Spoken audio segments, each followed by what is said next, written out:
انا دلوقتي هعلمكم ازاي تحمصوا الفول السوداني في البيت. بص ني جدا، هنحمصوه في الفرن. يعني هو لسه ابيض، لسه مش متحمص، ابيض جدا اهو. احنا بقى دلوقتي هنحمص كل الكميه الكبيره دي في البيت. اهي الفرن اهي. احنا بصوا الحديده دي هننقلها في النص كده علشان ما ينفعش نحطها من تحت كده ولا من فوق، في النص عشان ما يتحرقش. ونولع الفرن اهو.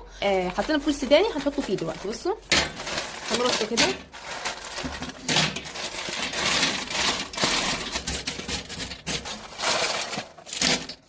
ملينا الصاج دي كلها بالفول بس، وهنسيب يتحمص شويه كده وهنطفي عليه هنطلعه. اهو الفول السوداني بعد ما اتحمص من الفرن وطلعناهم، يا دوبك خدوا مثلا 6 دقايق كده، 7 يعني كده بس، واتحمصوا جميل جدا. انا فتحته كده، فتحت واحده ولقيتها متحمصه. الفول السوداني متحمص اهو بعد ما طلعناه. بصوا متحمص ازاي. الاول كان ابيض خالص، الاول كان ابيض جدا، دلوقتي بصوا متحمص ازاي وجميل. لو عجبكم الفيديو دوسوا لايك واشتراك.